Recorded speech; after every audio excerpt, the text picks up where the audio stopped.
یہ سازش کیوں ہوئی؟ میرے لاہور کے لوگوں ذرا تھوڑا سا صبر سے سنیں، یہ سازش ہوئی کیوں؟ میں جب سے وزیر اعظم بنا میری سب سے بڑی کوشش یہ تھی کہ ہماری آزاد فورن پالیسی بنے۔ آزاد فورن پالیسی کا مطلب یہ کہ ہم جو بھی فیصلے کریں اپنے لوگوں کے مفادات کے لیے کریں۔ میں اپنے لوگوں کو کسی بیرونی ملک کی ان کے مفادات کے لیے قربان نہ کروں، میرے فیصلے میری قوم کے لیے ہوں۔ یہ وہ لوگ جو عادی ہوئے تھے پاکستانیوں کو حکم دیتے تھے، دھمکیاں دیتے تھے، ایک ہی ٹیلی فون پہ ساری باتیں منوا لیتے تھے، ان کو یہ چیز پسند نہیں آئی۔ میں نے یہ بھی فیصلہ کیا جس دن میں وزیر اعظم بنا کہ میں ہر انٹرنیشنل فورم میں ایک بات اٹھاؤں گا کہ اسلاموفوبیا اور ہمارے نبی صلی اللہ علیہ وسلم کی شان میں گستاخی کرتے تھے۔ میں نے فیصلہ کیا تھا کہ یونائٹڈ نیشنز میں اٹھاؤں گا، OIC میں اٹھاؤں گا، ہر فورم پہ اٹھاؤں گا، کیونکہ ہمارے مسلمانوں کو 1.5 ارب مسلمانوں کو یہ تکلیف دیتے تھے، وہ بھی پسند نہیں آئی، وہ باہر کے لوگوں کو پسند نہیں آئی۔ اور تیسری چیز ان کو کیا نہیں پسند آئی؟ جتنی بھی فورن پالیسی تھی، چائنا سے، رشیا سے، مسلمان ممالک سے، میری سب سے بڑی کوشش یہ ہوتی تھی کہ میری قوم کو کس میں فائدہ۔ میں نے کبھی بھی کسی سے ڈکٹیشن نہیں لیا اور نہ میں نے کبھی لینا تھا۔ حکم کیا کہ روس کیوں چلے گئے، حکم آیا باہر سے کہ آپ روس کیوں گئے۔ میں روس اس لیے گیا، ایک پاکستان میں گیس ختم ہو رہی ہے، ہم نے اسے گیس کا کانٹریکٹ کرنا تھا، لیکن 2 اور چیزیں، روس ہمیں تیل 30% کم قیمت پہ دے رہا تھا،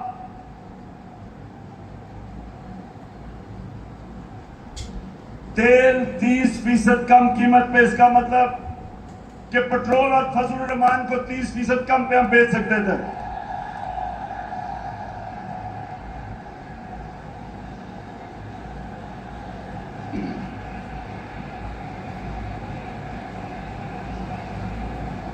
اس کے علاوہ ہمیں 20 لاکھ ٹن گندم امپورٹ کرنی تھی روس سے، وہ بھی ہمیں 30% کم قیمت پہ دے رہے تھے۔ میں اس لیے گیا تھا کہ میرے لوگوں کو فائدہ تھا، میری عوام کو فائدہ تھا، میں مہنگائی کم کر سکتا تھا۔ اور یہ دیکھیں کہ ہندوستان جو امریکہ کا قریبی الائی ہے، اسٹریٹجک الائی ہے، وہ تیل منگوا رہا ہے روس سے۔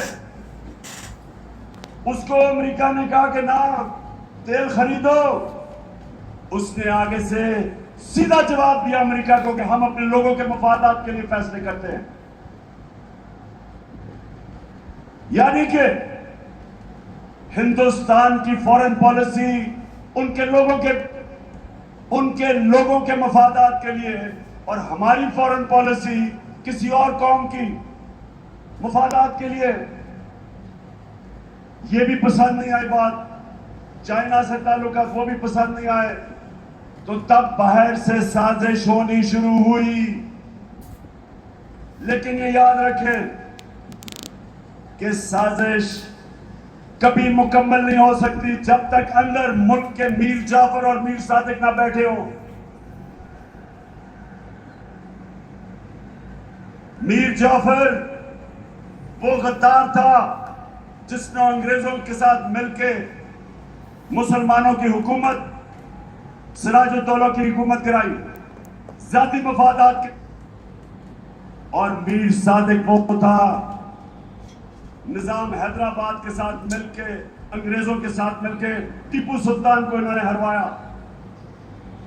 یہاں بھی میر صادق اور میر جعفر بیٹھے ہوئے تھے جنہوں نے باہر کی سازش میں پورا حصہ لیا.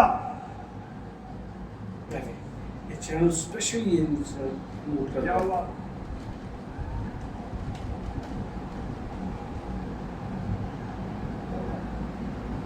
اچھا سنا ذرا، ہو جائے گا ٹھیک. تو یہ سازش باہر سے ہوئی، اندر میر جعفر اور میر صادق بیٹھے تھے، اندر 3 اسٹوڈنٹس بیٹھے ہوئے تھے، انہوں نے ان کے ساتھ ملے، اور بھی اس کے اندر لوگ ملوث تھے. اور تاریخ ان ساروں کو کسی کو معاف نہیں کرے گی جنہوں نے مل کے ایک حکومت کو کب گرایا. میرے پاکستانیوں یہ سنیں، ہماری حکومت کو تب گرایا جب ہماری حکومت کی، اور میں چیلنج کرتا ہوں، سب سے بہترین پاکستان کی پرفارمنس تحریک انصاف کی حکومت کی تھی. ہماری اکانومی صحیح طرف جا رہی تھی، 5.6% پہ ہماری اکانومی بڑھ رہی تھی. نہ نون لیگ نے اس کا کبھی مقابلہ کیا، نہ پیپلز پارٹی نے کیا. ہماری ایکسپورٹس ریکارڈ پہ تھی. کبھی پاکستان کی تاریخ میں 32 ارب ڈالر کی ایکسپورٹس نہیں ہوئی. کبھی پاکستان میں اتنے باہر سے ڈالرز نہیں آئے. 31 ارب ڈالر ریمیٹنسز بیرون ملک پاکستانیوں نے ہمیں بھیجی. 31 ارب ڈالر. ہم جب حکومت میں آئے تھے 19 ارب ڈالر تھی. اور پہ سب سے زیادہ پیسہ ہم نے اکٹھا کیا ٹیکس میں، 6,000 ارب ڈالر سے اوپر. یہ بھی پاکستان کی تاریخ کا ریکارڈ تھا. ہم نے سب سے سارے بر صغیر میں جس ملک میں سب سے کم بے روزگاری تھی وہ پاکستان تھا. سب کو پیچھے چھوڑ گیا ہوں. اور یہ کب؟ جب کرونا وائرس نے دنیا میں تباہی مچائی ہوئی تھی. پاکستان وہ ملک ہے جس کی دنیا نے مثال دی کہ اس ملک جس نے سب سے بہتر کرونا وائرس کو ہینڈل کیا، اپنے لوگ بھی بچائے، اپنے غریب بھی بچائے، اپنی اکانومی بھی بچائی.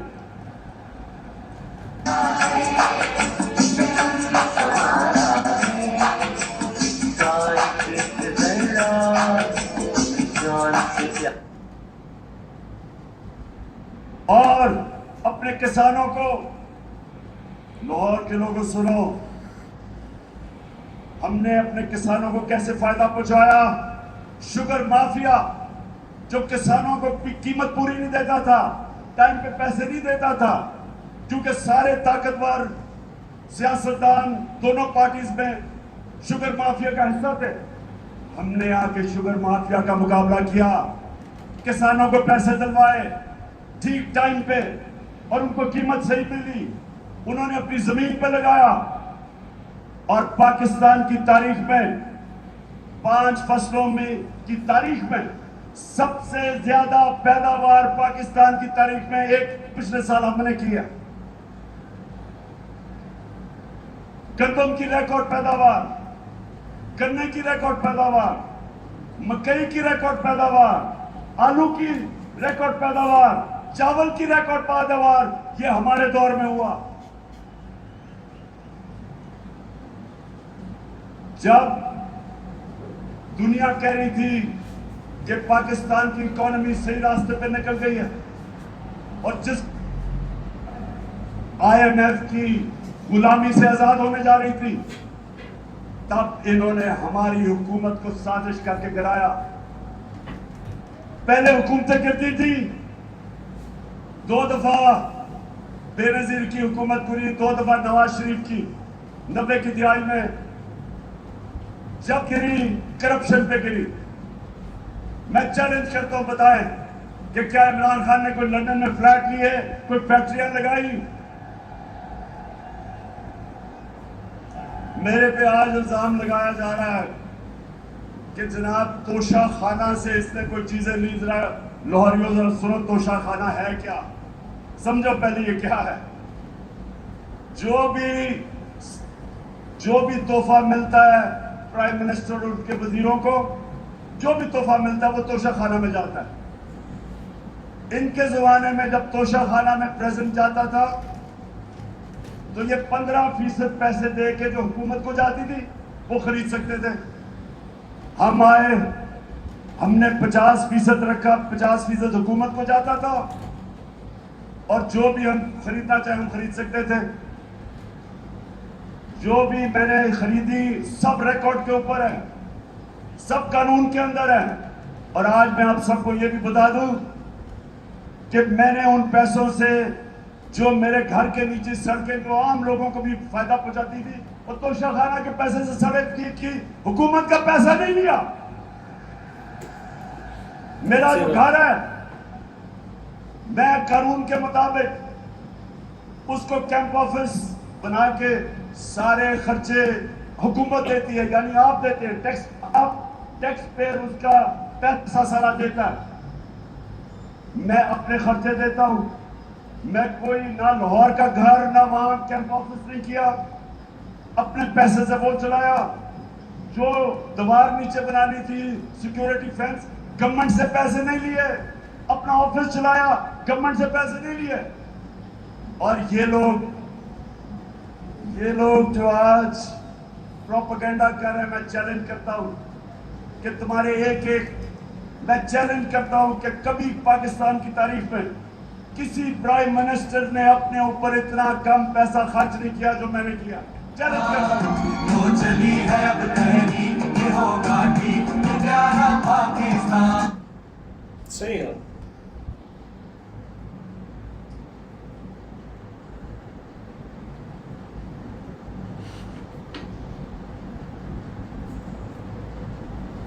لاہوریوں, ایک اور وجہ کہ باہر سے سازش ہوئی, اب یہ ذرا غور سے سننا ہے آپ نے, کیونکہ میں چاہتا ہوں اس کے بعد جو میں آپ کو لائمل دوں گا وہ بڑا ضروری ہے کہ پہلے آپ سمجھ جائیں کہ یہ ہوا کیا, یہ کیا کتنی بڑی سازش اس ملک کے خلاف کی گئی ہے. ایک اور ہمارے سامراج جو باہر بیٹھے ہوئے ہیں, ایک اور مسئلہ کیا تھا کہ میں پہلے دن سے, جس دن جنرل مشرف گھٹنے ٹیک کیا, ایک ٹیلی فون کال کی امریکہ سے اور ان کی جنگ میں لے کے گیا, میں پہلے دن سے اس کے خلاف تھا. ہر فورم پہ میں نے کہا کہ یہ ہماری جنگ نہیں ہے. ہر جگہ میں کہتا گیا کہ پاکستانیوں کو قربان کر رہے ہو کسی اور کی جنگ میں. اور میں نے یہ بھی کہا کہ افغانستان میں کوئی ملٹری سلوشن نہیں ہے, بات چیت سے مسئلہ حل ہوگا. مجھے برا بھلا کہا گیا, طالبان خان کہا گیا, مجھے کہا میں دہشت گردوں کے ساتھ ہوں, میری پوری کیریکٹر اسیسینیشن ہوئی. لیکن میں کیوں کہہ رہا تھا کہ ہماری جنگ نہیں ہے؟ کیونکہ میرے پاکستانیوں, فورن پالیسی بنتی ہے, بار بار اپنے ذہن میں ڈال لو, اپنے لوگوں کے فائدے کے لیے. کون سا ملک اپنے آپ کو کسی اور ملک کے لیے قربان کرتا ہے؟ 80,000 ہمارے لوگ شہید ہوئے, 6,500 ہمارے فوج کے نوجوان شہید ہوئے, ہمارا قبائلی علاقہ اجڑ گیا, 100 ارب ڈالر سے زیادہ ملک کو نقصان ہوا. کبھی کوئی کمیشن بیٹھی, کبھی کسی نے یہ سوچا کہ یہ کس نے ہمیں اس جنگ میں لے کے گیا تاکہ آگے سے ہم اس طرح کی حماقت نہ کریں. تو جب میرے سے انٹرویور نے پوچھا کہ آپ امریکہ کو بیس دیں گے, کیا کہا میں نے؟ اور کیا آپ میرے سے کوئی اور امید رکھتے تھے؟ ایبسولوٹلی ناٹ کے علاوہ کوئی امید رکھتے تھے؟ کیونکہ میرا جینا مرنا پاکستان میں, یہ میرا ملک ہے, یہ میرے لوگ ہیں. میں کیوں امریکہ کے لیے اپنے لوگوں کو قربان کروں؟ تو یہ بھی ان کو تکلیف تھی. ان کو چاہیے تھے چیری بلاسم بوٹ پالش کرنے والے, جو کہتا کہ beggars are not choosers، یعنی کہ کیونکہ ہم مقروض ہیں، ہم غلام ہیں، ہم آپ کے جوتے پالش کریں گے۔ پاکستانیوں یہ یاد رکھو، میں بار بار آپ کو ایک چیز کہتا ہوں، کبھی کسی بات کو ووٹ نہ دو جن کے لیڈرز کے پیسے جائیدادیں ملک سے باہر پڑی ہیں، کبھی ان کو ووٹ نہ دو۔ کی کرے گا سب کپتان، نیا بنے گا پاکستان۔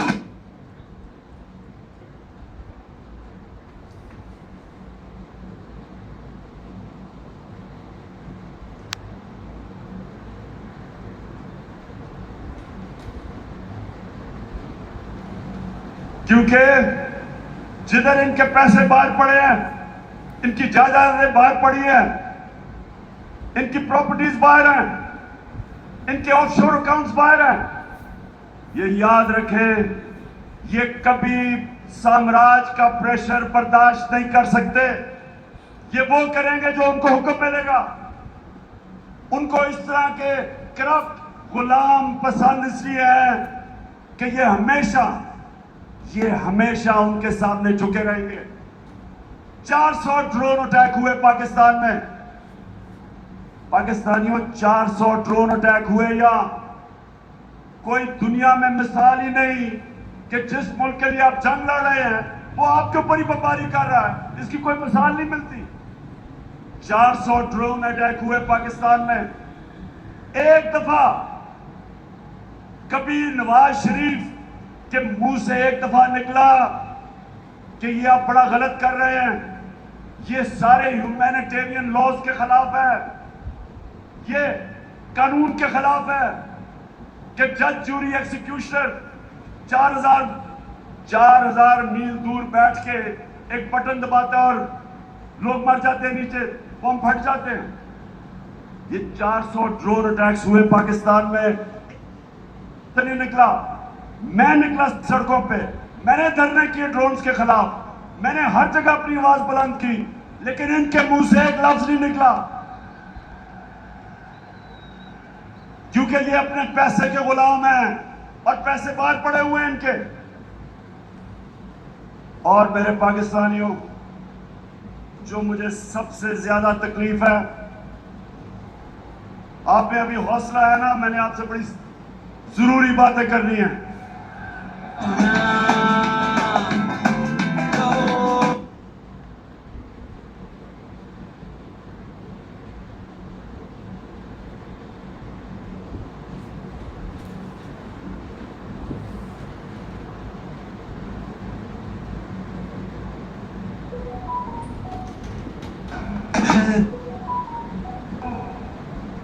ہوا کیا؟ باہر سے سازش پلان ہوئی، اندر میر جعفر بیٹھے ہوئے تھے، ہمیں ایک مراسلہ آتا ہے، ہمارے ایمبیسڈر سے میٹنگ ہوتی ہے ایک امریکی آفیشل کی، اور ادھر وہ اس کو کیا کہتا ہے، یہ ذرا سنیں، تکبر سنیں ذرا، اس کا تکبر۔ ہمارے ایمبیسڈر کو کہتا ہے کہ اگر تم نے عمران خان کو اس نو کانفیڈنس پوشن میں نہ ہرایا تو پاکستان کو بڑی مشکلوں کا سامنا کرنا پڑے گا۔ تکبر سنیں، 22 کروڑ ہماری عوام، دنیا کا 5واں 6واں بڑا ملک، اور ایک آفیشل ہمارے ایمبیسڈر کو کہہ رہا ہے کہ اگر تم نے عمران خان کو یہ جو اس کے خلاف نو کانفیڈنس موشن آ رہا ہے، ابھی آیا نہیں تھا، اس کو پہلے ہی پتا تھا، کہتا کہ اگر یہ آپ نے اس کو اگر کامیاب نہ ہوا اس کے خلاف تو پاکستان کو بڑی مشکلوں کا سامنا کرنا پڑے گا، لیکن اگر کامیاب ہو گیا، اور یہ سنو میرے پاکستانیوں، کہتا اگر کامیاب ہو گیا تو ہم پاکستان کو معاف کر دیں گے۔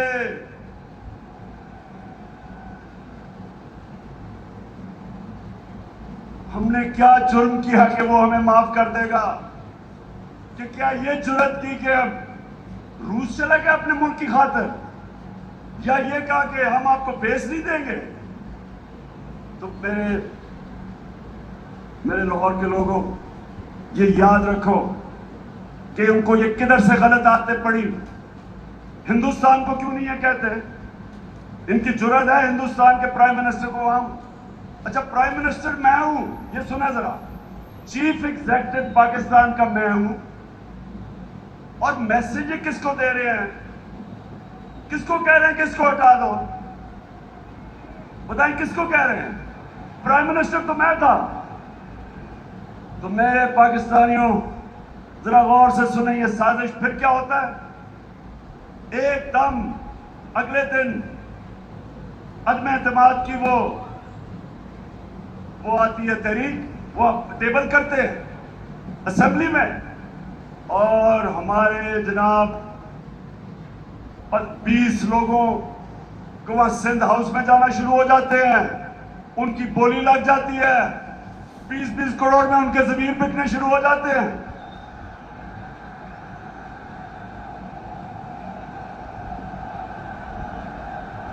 میں تو دیکھوں گا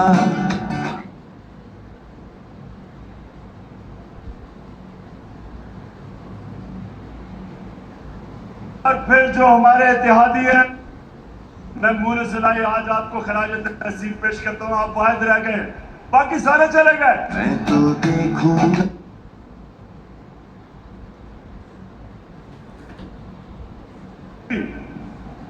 بولیاں لگی جیسے بقرہ عید پہ بکرے بکتے ہیں. بند کیا جناب ان کو سندھ ہاؤس کے اندر، سندھ سے پولیس لے کے آئے. سوچیں یہ پاکستان میں ہو رہا ہے. میں اپنی آج بڑے ادب سے میں اپنی عدالتوں سے پوچھتا ہوں کہ کیا یہ آئین کے خلاف نہیں ہے، یہ قانون کے خلاف نہیں ہے کہ بک رہے ہیں بکروں کی طرح؟ عوام سے ووٹ لے کے آئے ہمارے ٹکٹ پہ، اور وہاں جا کے ان کی بولیاں لگ گئی.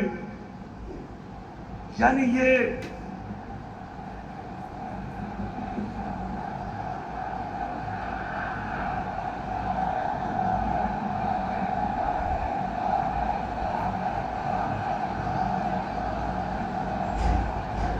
ویسے دیکھو میرے پاکستانیوں، ایک آپ سب نے وعدہ کرنا ہے، ووٹ ہمیں دیں یا نہ دیں، میں آپ سارے پاکستانیوں سے بات کر رہا ہوں، لیکن خدا کے واسطے کبھی ان لوٹوں کو ساری زندگی ووٹ نہیں دینا. آپ نے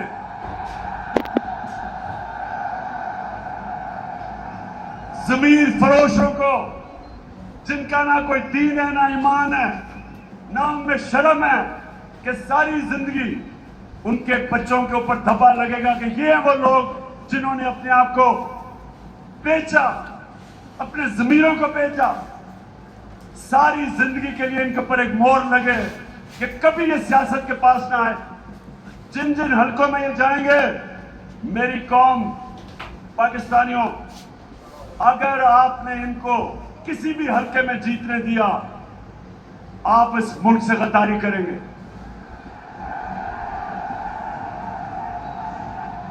اور پھر جو ہوتا ہے وہ تاریخ کا حصہ ہے. عدالتیں بھی 12 بجے کھل جاتی ہیں.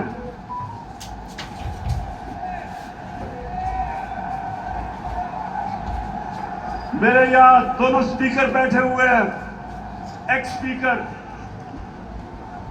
اسد کیسر اور قاسم سوری، دونوں ہیرو ہیں.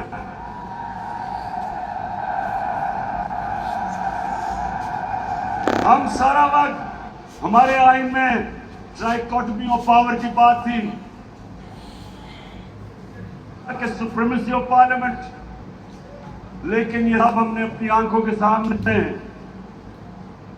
ہم نے سب یہ اس کو جاتے دیکھا، اور ہم نے پھر یہ دیکھا. اور یہ سب سے تکلیف دہ چیز ہے پاکستانیوں، ذرا میری یہ بات سنیے، سب سے تکلیف دہ چیز کیا ہے کہ اس ملک کے سب سے بڑے ڈاکو 30 سال سے جو اس ملک کو لوٹ رہے تھے، جن کے اوپر کرپشن کے کیسز تھے، جو ضمانت میں تھے، ان کو اس قوم کے اوپر مسلط کیا گیا.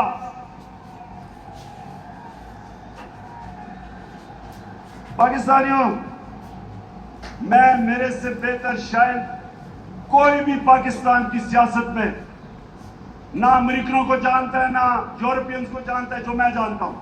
کوئی نہیں میرے سے بہتر جانتا. ان کے اپنے ملکوں میں یہ کوئی تصور بھی نہیں کر سکتا، کوئی سوچ بھی نہیں سکتا کہ ایک آدمی ضمانت پہ ہو، اس کو پارلیمنٹ تو دور کی بات ہے، اس کو چپڑاسی بھی بنا دے. یا انہوں نے ہمارا پرائم منسٹر اور اس کے بیٹے کو جو سارا لاہور جانتا ہے کہ ہر ایک ایک چیز کے اوپر رشوت لیتا تھا، اس کو چیف منسٹر کا کینڈیڈیٹ بنا دیا. میں یہ سوچتا ہوں، آج میرے پاکستانیوں سنو ذرا، میں یہ سوچتا ہوں کیونکہ میں ان معاشروں کو بڑی اچھی طرح جانتا ہوں کہ وہ ہمیں کتنی حقارت سے دیکھتے ہیں، ہمیں وہ کیا سمجھتے ہیں کہ چوروں کے ہمارے اوپر مسلط کر دیا. خود سوچو، 20 سال یہ جو آج بیٹھے ہوئے ہیں یہ ایک دوسرے کو چور کہتے رہے ہیں. کیا یہ چیری بلاسم نے نہیں کہا تھا کہ میں آصف زرداری کا پیٹ پھاڑ کے پیسہ نکالوں گا؟ یہ کیا لوگوں کو بیوقوف سمجھتے ہیں؟ کیا نواز شریف نے 2 دفعہ آصف زرداری کو جیل میں کرپشن میں نہیں ڈالا تھا؟ اور کیا آصف زرداری نے خدائبہ پیپر مل کا اربوں روپے کا کیس نواز شریف اور شہباز شریف پر نہیں کیا تھا؟ اور کیا یہ دونوں مل کے فضل الرحمان کو ڈیزل نہیں کہتے تھے؟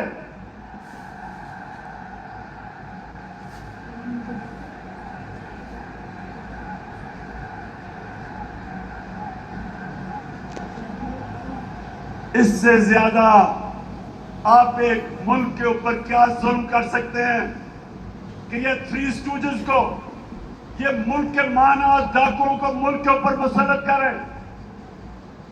میں آپ کو آج یہ بتا رہا ہوں، جب تک میں زندہ ہوں میں ان کا مقابلہ کروں گا، میں کبھی ان کو تسلیم نہیں کروں گا.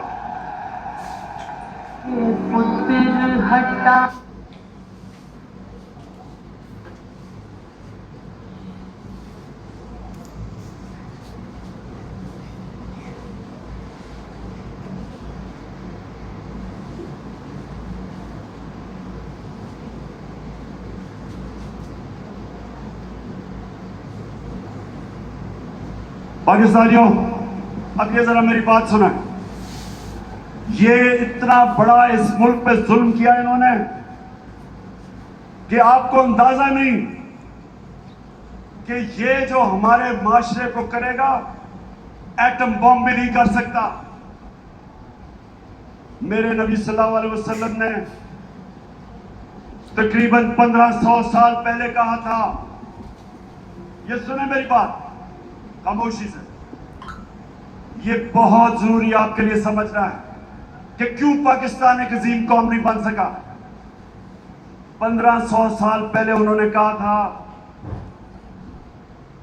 میرے پاکستانیوں، 1500 سال پہلے انہوں نے کہا تھا کہ وہ قومیں برباد ہو جاتی ہیں جو چھوٹے چوروں کو پکڑ کے جیل میں ڈالتی ہیں اور بڑے ڈاکوؤں کو ان کا نظام پکڑ نہیں سکتا.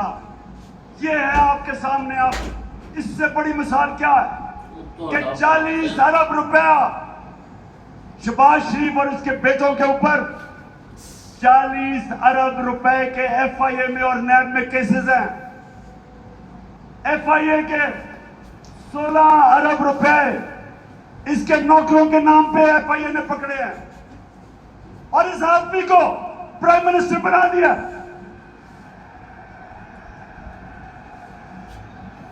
میں اپنی ساری قوم سے پوچھتا ہوں کہ مجھے یہ بتائیں آپ کہ وہ جو FIA کے, اور میں ان کو خراج تحسین پیش کرتا ہوں FIA کے آفیسرز کو جنہوں نے اس کے کیس نکالے اور پکڑے. جب اس کا بیٹا سلمان شہباز باہر بھاگ گیا، جب اسے پتا کہ FIA پکڑنے لگی ہے، اس سے پہلے دماد ان کی اپنی حکومت میں، جب نون لیگ کی حکومت تھی، اس کا شہباز شریف کا دماد باہر بھاگا کرپشن کے کیسز سے ڈر کے. نواز شریف کے دونوں بیٹے باہر بھاگے کیونکہ وہ بتا نہیں سکتے تھے کہ اربوں روپے کی پراپرٹیز ان کے پاس لندن میں کدھر سے آئی. اسحاق ڈار پرائم منسٹر کے پلین پہ نون لیگ کی حکومت میں باہر بھاگا، اس کے بیٹے باہر بھاگے ہوئے ہیں. یہ لوگوں کو ہمارے اوپر مسلط کیا جا رہا ہے. 95% ان کے اوپر کیسز ہمارے دور میں نہیں بنے، پہلے کے بنے ہوئے ہیں. اور یہ لوگ آج جدھر آ کے بیٹھ گئے، مجھے یہ بتائیں کہ کون سا گورنمنٹ آفیسر ان کے خلاف ایکشن لے گا؟ کب آگے سے FIA کب ان کے خلاف ایکشن لے گی؟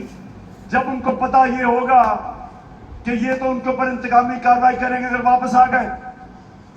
اب سوچیں، کہیں دنیا میں ہوتا ہے کہ وہ FIA جس نے اس کے اوپر کیسز نکالے ہیں یہ اسی کے اوپر آگے بیٹھ گیا اور سب سے پہلے اس نے اس دلیر ذہین آفیسر کو فارغ کیا جس نے اس کے کیسز پکڑے تھے.